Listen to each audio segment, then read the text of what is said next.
Salut tout le monde, j'espère que vous allez bien. En mars dernier, la Turquie affronte les Pays-Bas. À la 25e minute de jeu, Depay reçoit un ballon dans le cœur du jeu. Et avant même de le recevoir, il s'effondre. Les images montrent qu'il n'y a pas de contact apparent avec son défenseur. Alors pourquoi je vous parle d'un moment aussi futile? Tout simplement puisqu'il symbolise déjà l'aveu d'impuissance des Néerlandais qui dominaient ce match territorialement depuis 25 minutes sans se créer la moindre occasion. Et d'un autre côté, ce qui va nous intéresser, c'est qu'il symbolise la force de cette équipe turque pour plier sans ne jamais rompre, pour rester indomptable lorsqu'elle défend et lasser son adversaire. Pour la suite de l'histoire, la Turquie gagnait 3-0 à la 75e minute de jeu sans que les Pays-Bas ne se soient procuré une seule occasion dans le jeu. Il y a eu deux grosses occasions, mais c'était sur coup de pied arrêté. La fin du match, ça finit sur un 4-2 avec un match qui s'est emballé dans le dernier quart d'heure. Aujourd'hui, j'ai envie de m'intéresser, de vous parler de quelle manière cette équipe turque peut être piégeuse pour ses adversaires à l'Euro. Alors, comment joue la Turquie ?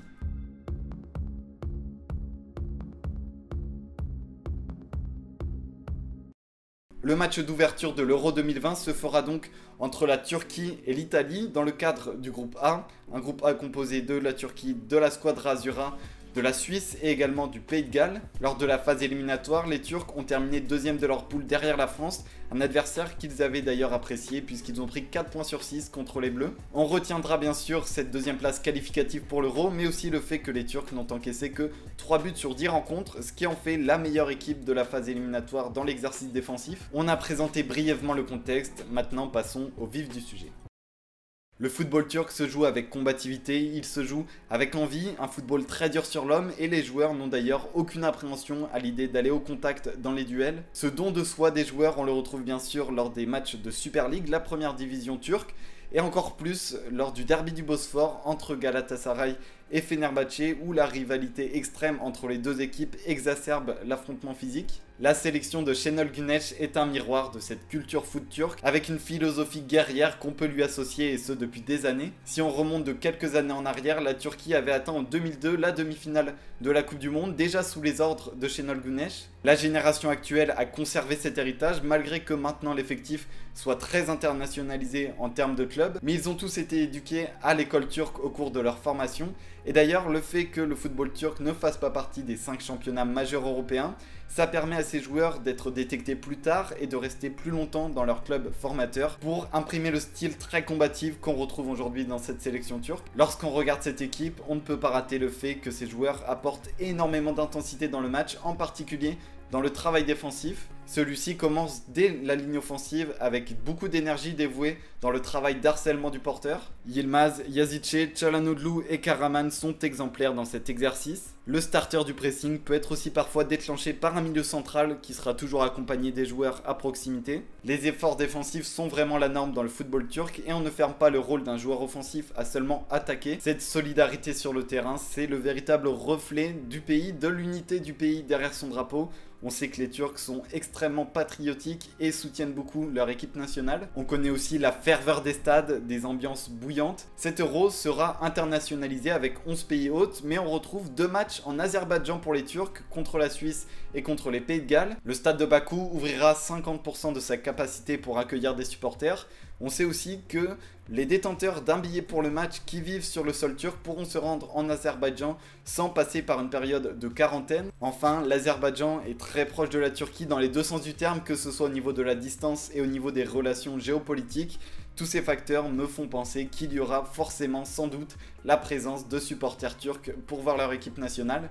Et j'ai envie de croire qu'ils peuvent avoir une influence sur le jeu de leur sélection. Quand ton projet de jeu repose autant sur l'intensité, sur la passion, le dévouement, on peut imaginer que le soutien du public peut être un plus. A l'inverse, les supporters turcs savent aussi déstabiliser les équipes visiteuses. Et là, je vous renvoie au match de Ligue des Champions entre Beşiktaş et Leipzig. C'était en 2017 en phase de poule. Timo Werner, l'ex-attaquant de Leipzig, avait dû quitter ses partenaires puisqu'il n'arrivait pas à supporter les sifflets stridents des supporters du Beşiktaş malgré que le joueur allemand jouait déjà avec des boules qui est.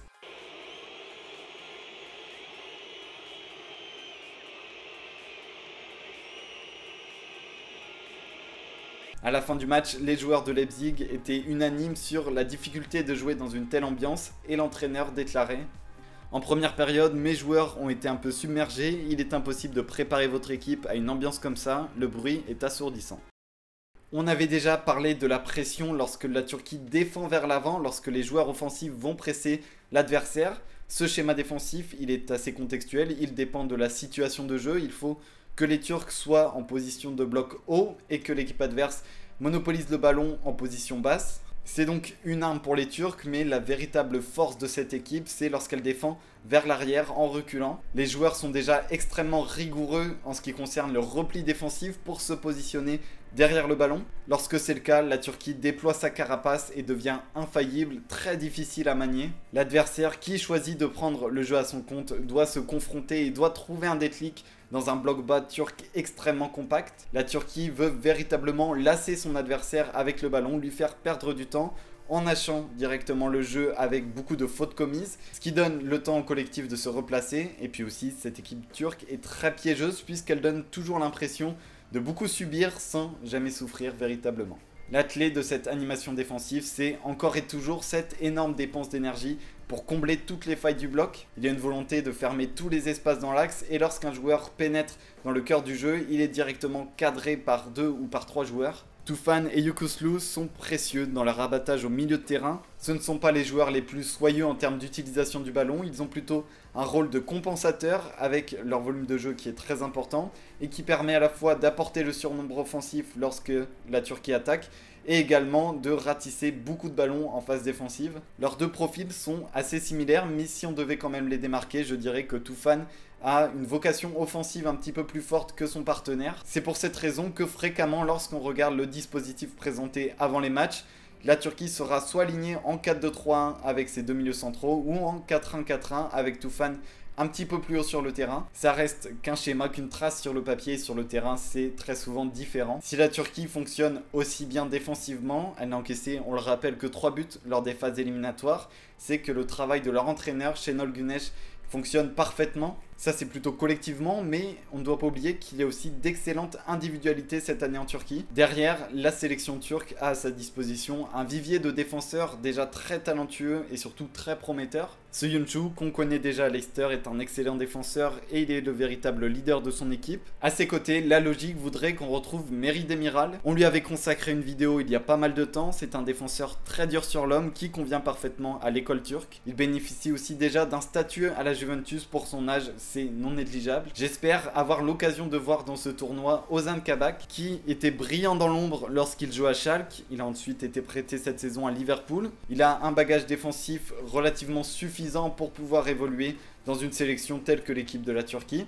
Et puis il a aussi ce côté un petit peu plus habile avec le ballon que Demiral, qui est aussi très intéressant à regarder. À gauche c'est un petit peu plus compliqué, mais à droite on retrouve Zeki Çelik, le défenseur droit du LOSC qu'on connaît bien, qu'on voit chaque week-end en Ligue 1. On a donc présenté le véritable atout de cette équipe turque qui peut poser des problèmes à ses adversaires lors de l'Euro. D'ailleurs, je suis très curieux de voir si la Turquie peut réussir à créer un exploit lors du match d'ouverture contre l'Italie. Dans l'utilisation du ballon maintenant, la Turquie est assez à l'inverse d'un esthétisme de jeu et n'hésite pas à allonger devant dès que possible. Yilmaz et Karaman sont deux points de fixation devant qui peuvent utiliser leur force physique pour pouvoir conserver le ballon. Ça permet derrière de faire monter tout le bloc. Ça peut aller plus loin parfois avec de belles combinaisons qui peuvent s'opérer entre les joueurs offensifs turcs qui, mine de rien, sont de très bons joueurs en termes de qualité individuelle. Néanmoins, l'animation offensive de Şenol Güneş s'opère beaucoup plus en transitions offensives, puisque bien sûr, le fait de pouvoir défendre très bas, ça permet d'aspirer l'adversaire pour pouvoir ensuite, à la récupération, attaquer dans son dos. Assez visuellement, on remarque aussi qu'à chaque récupération, on a beaucoup de projections des joueurs turcs. Ils sont capables de répéter ces courses vers l'avant de la première à la 90e minute du match. Burak Yilmaz est le véritable facteur X des phases de transition pour pouvoir proposer le bon appel. Il est très intelligent dans ce domaine et puis aussi pour son côté facilitateur d'espace. On en avait parlé dans la vidéo sur Lille à quel point ces mouvements peuvent débloquer indirectement des ouvertures pour ses coéquipiers. Enfin, et on terminera là-dessus, il faut souligner que l'armada turque dispose de formidables artilleurs. Yazice, Yilmaz, Çalhanoğlu frappent excellemment bien le ballon et peuvent débloquer un match fermé sur une frappe de loin. Voilà mon analyse de cette équipe turque. Je voulais au départ, pour ceux qui souhaiteraient aller plus loin sur le domaine tactique de cette équipe, je voulais vous relayer le thread de Takombo sur Twitter qui a fait un super travail de décryptage beaucoup plus précis que moi sur la tactique de Chenol Gunesh. Malheureusement, son thread a été supprimé ce matin pour cause de droit d'auteur. Ça n'empêche que son travail fourni au quotidien est très bon et vraiment très intéressant.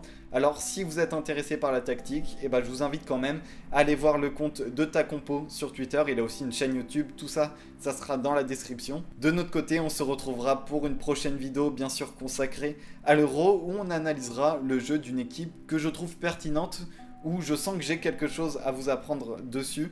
Donc ça peut être un Cador, ça peut être aussi une équipe surprenante, une petite équipe outsider. Si vous avez des idées, surtout n'hésitez pas à me les donner dans les commentaires. Et puis bien sûr, vous pouvez aimer cette vidéo si elle vous a plu et vous abonner. On approche vraiment de la barre des 1000 abonnés. Ça serait, c'est peut-être un peu optimiste de ma part, mais j'aimerais beaucoup pouvoir les dépasser à la fin de cet Euro 2020.